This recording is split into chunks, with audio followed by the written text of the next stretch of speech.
Max Verstappen dio un golpe sobre la mesa en el Gran Premio de la Emilia-Romagna, en Imola, y se lleva su segunda victoria con la que se acerca, o más bien con la que se mantiene cerca, porque tampoco redujo tanto la distancia, tampoco está tan lejos, pero se mantiene cerca de los dos McLaren en el standing del campeonato y sigue pues metido en la pelea de alguna u otra forma de cara a los nuevos parámetros que se establecerán en materia aerodinámica, particularmente sobre los alerones delanteros, a partir del Gran Premio de España. Bienvenidos al capítulo 31 de Escudería MX, yo soy Omar Ortega y hoy con la noticia pues de que Max Verstappen derrotó a un Piastri que parecía imbatible, luego de 3 victorias al hilo y de una pole en Imola que nos auguraba o nos hacía pensar en una casi inminente victoria del australiano. ¿Qué pasó?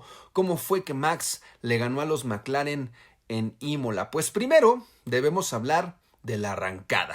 No fue una arrancada fácil para Max, no fue sencilla, sin duda, pero se supo reponer de gran manera. Incluso en esta arrancada, en la parte de la recta antes de las primeras curvas, vio a Russell que se le ponía lado a lado, lo supera, de hecho Russell lo supera, se le pone por delante Russell. Y antes de la primera combinación de curvas, Max nos dio un recordatorio, y en la primera combinación de curvas nos dio un recordatorio de que él no es un piloto que se intimide fácil, no es un piloto con las piernas de agua. Nos regaló un adelantamiento que no solo fue espectacular para la vista, sino que tiene un alto grado de complejidad. Sinceramente, supo mantener la línea de carrera exterior de la recta, en donde había más agarre que en el interior, e hizo primero, hablando de la complejidad, una frenada tardía que solo los grandes de la Fórmula 1 pueden hacer de esa manera, porque es de esas frenadas que pueden salir o muy bien o pueden salir muy mal. Y Max la ejecutó de maravilla y mantuvo esa misma línea para meterse al interior de la primera curva posteriormente y superar a Piastri para no dejar la punta de la carrera nunca más. Gran acción, luce muy espectacular, lo decíamos, y lo es porque genuinamente no solo se trata de cómo rebasó a Oscar Piastri, sino de cómo además no dejó ningún hueco ni para Russell ni para Norris, que reitero, Russell ya se le había emparejado y no les permitió encontrar ningún huequito, no les permitió encontrar un espacio ahí para que le hicieran la vida difícil, y se posicionó perfecto, mantuvo la línea y fue por el adelantamiento que prácticamente definió la victoria para Max. Y luego, además de hablar de esa acción en particular, hay que hablar de otra clave para la victoria de Max Verstappen, que son sin duda las actualizaciones que Red Bull Racing llevó para el RB21 en su paquete aerodinámico. Unas actualizaciones que en Imola parecieron adaptarse muy bien, de muy buena manera, a las características del circuito y a lo que requería Verstappen para encontrar el ritmo deseado, que no habían tenido en carreras anteriores, que no habían tenido ni en Miami ni en Bahrein, y que ahora sí lo encontraron. Red Bull optimizó su aerodinámica, en la parte trasera también modificó los sidepods, agregó una especie de extensión que llega hasta la zona en donde comienza el halo y que se integra aquí con los retrovisores, con una especie después de aleta ya hacia la zona del pontón. Y este cambio, junto con las modificaciones en la parte trasera del auto y en el fondo plano del auto, parecen haber sido claves para que el RB21 mantuviera control sobre la temperatura de sus neumáticos, lo cual fue un factor limitante en carreras como Miami y como Bahrein, en donde genuinamente fueron un auténtico desastre. Y hubiéramos pensado que Max Verstappen comenzaría fuerte la carrera, pero que luego iba a comenzar a derrapar y a deslizarse en la salida de las curvas y que por consecuencia pues iba a degradar de más, pero no, la verdad es que no sucedió, y de hecho es Piastri, por el contrario, quien fue el primero en flaquear en ese sentido, entrando a boxes después de solo 14 vueltas, así que en esta ocasión completamente del lado de Red Bull el tema de la gestión de neumáticos, la degradación y la temperatura, en una carrera que fue muy positiva para ellos en ese sentido. ¿Cuál fue la clave? Debemos destacarlo, el trazado. El trazado tuvo mucho que ver. Tiene curvas rápidas, tiene chicanas técnicas también, pero tiene curvas muy rápidas que lo hacen un circuito técnico que castiga cualquier error, ¿no? Un circuito de vieja escuela, muy angosto, con muy poco margen para adelantar y en donde el ritmo de carrera lo es todo. Ahí fue donde Red Bull sacó la ventaja. Las actualizaciones del Red Bull, del RB21 que ya mencionábamos, se adaptaron perfecto o pareciera que estaban hechas para estas condiciones del trazado. Le dieron al auto más carga aerodinámica, pero no perdieron, no sacrificaron en el tema de la velocidad punta. Y Max, por consecuencia, podía tomar las curvas rápidas de Imola con mucho mayor confianza, con más velocidad, ser rápido en la recta y no tener la degradación de neumáticos que hubiéramos pensado, ¿no? Que esperábamos todos. Al contrario, tuvieron una gestión de hecho muy positiva y el ritmo que tuvieron pues los llevó a separarse por hasta más de 10 segundos, muy al estilo de Max Verstappen, por encima de Norris y de Piastri, como lo vimos a Max Verstappen en años anteriores. Entonces, esto es algo que no podemos pasar por alto. Todas estas mejoras, sin duda que fueron diseñadas para el estilo de manejo de Max. Pero no solamente eso, sino que finalmente entendieron cómo sacarle el máximo provecho a este paquete aerodinámico en un trazado tan exigente como Imola. Reitero, fueron hechas para este trazado y estuvo muy bien logrado, lo lograron muy bien. De esa forma, y lo decíamos, cuarta victoria al hilo de Max Verstappen en este circuito en Imola. Es la 65ª de su carrera, la 65, y la segunda de un 2025 en donde si bien se piensa que Piastri y McLaren van enfiladitos al título, pues no pueden tampoco confiarse luego de carreras como esta. Ahora se viene Mónaco. Red Bull el año pasado tuvo muchos problemas en Mónaco. Es un circuito muy diferente a Imola, definitivamente. No tiene, como decíamos, estas curvas rápidas por las cuales se caracteriza Imola. Mónaco es definitivamente muy diferente. Frenadas mucho más exigentes, mucho más bruscas, chicanas muy cerradas y definitivamente va a ser interesante ver cómo se comportan estas mejoras en el Principado, este cambio aerodinámico en el Principado de Mónaco. Pero viendo los resultados y contemplando que luego de Mónaco se viene Barcelona, en donde se van a imponer nuevos parámetros de la FIA con respecto a la flexión del alerón delantero de los monoplazas, entonces McLaren no se puede sentar en sus laureles y pensar en que este campeonato ya lo tienen dentro de la bolsa. No, definitivamente, y lo dijo aquí Jack López en este programa, te dejo aquí el video de aquella entrevista que tuvimos con el periodista especializado hace poco más de un mes. Definitivamente Red Bull está minimizando el daño para que cuando llegue este momento y cuando haya que ajustar, pensando que McLaren sí estaba obteniendo una ventaja competitiva de ese factor y cuando pierda esa ventaja competitiva, pues Red Bull no esté tan lejos y pueda ponerse al tú por tú en los standings y no esté tan separado, y lo están logrando.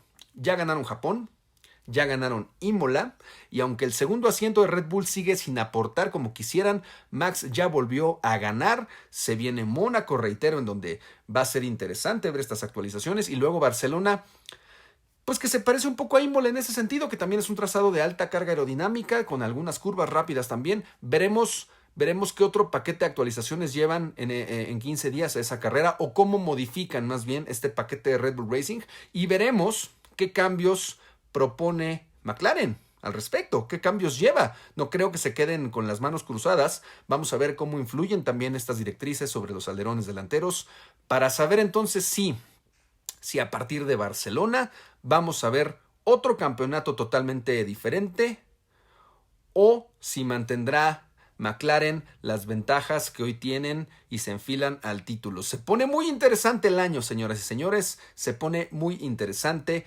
Vamos a ver qué es lo que pasa de ahora en adelante, pero por ahora Red Bull, y lo decíamos y reitero como lo dijo Jack López, se mantiene cerca y minimiza los daños y está ahí cerquita, pensando en que pueden pelear al tú por tú. Vamos al standing. A propósito de este tema, vamos al standing primero de pilotos, porque Oscar Piastri Pese al tercer lugar, se mantiene como líder con 146 puntos. Lando Norris le sigue con 133, después Max Verstappen con 124 y ya después siguen Russell en cuarto lugar con 99, Charles Leclerc con 61, Lewis Hamilton con 53 que supera a Antonelli. Ahí hay un sweep de posiciones. Antonelli queda en séptimo con 48 y ya para terminar el top 10, Alex Albon con 40, Esteban Ocon y Lance Stroll con 14 puntos respectivamente. Y en el caso de constructores, McLaren sigue como líder con 279 unidades,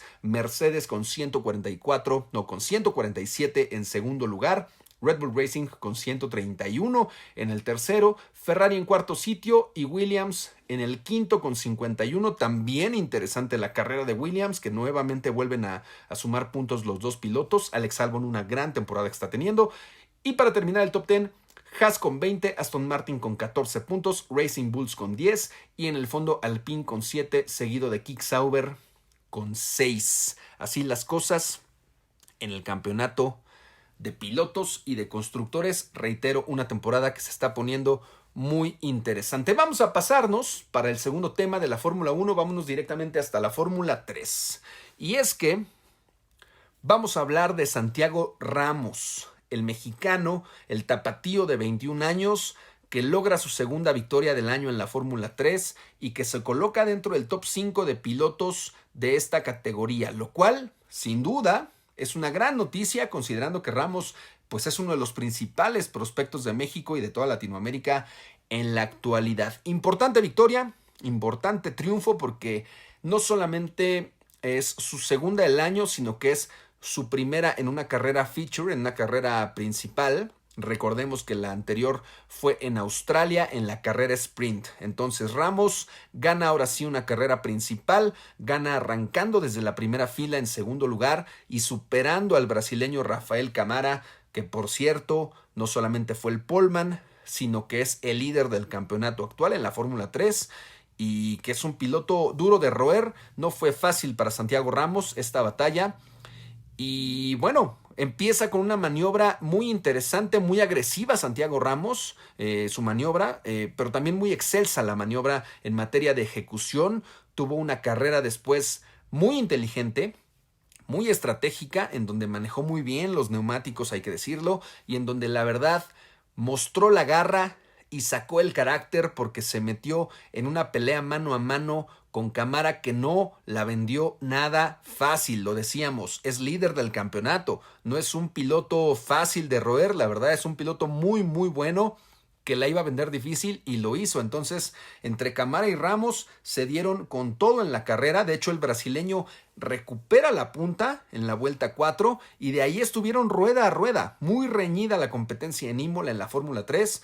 Así que doble mérito para Ramos, que no solamente supo ganar, sino que lo hizo en una contienda de muy alto nivel, en una pelea que no fue nada fácil y quizá de las más espectaculares hasta ahora en lo que va del año en la Fórmula 3. Todo se definió al final cuando sale el safety car a unas vueltas del final y Ramos, ya con el pelotón compactado, se lanzó por el exterior en una maniobra magistral, otra vez sobre Camara, y le superó con una audacia de verdad de gente grande, mandando al brasileño a la grava para entonces ya ponerle los números finales a la competencia. Ramos gana, en segundo lugar queda el danés Noah Stromsted y Camara quedó en tercer lugar. Interesante competencia, aplaudible lo de Santiago Ramos, felicidades al tapatío y sin duda, muy buenas noticias para el automovilismo mexicano ver que hay pilotos de alto nivel que están poniendo cara en las categorías inferiores y que levantan la mano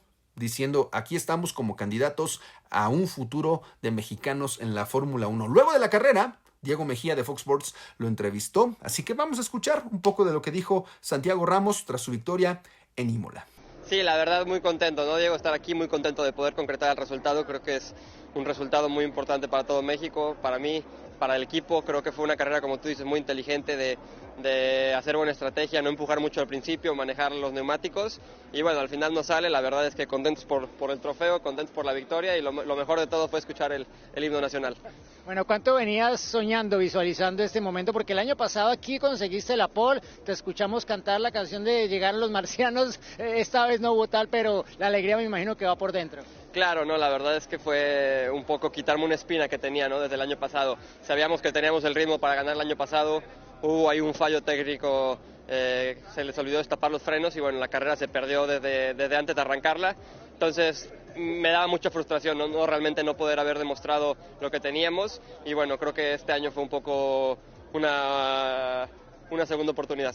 Bueno, es que llevas 2 victorias este año, ¿no? Sí, la verdad es que bueno, la de Australia que fue el sprint, pero esta ahora sí desde la feature tenemos buenos puntos para el campeonato y bueno, esperemos que sigamos con esta racha.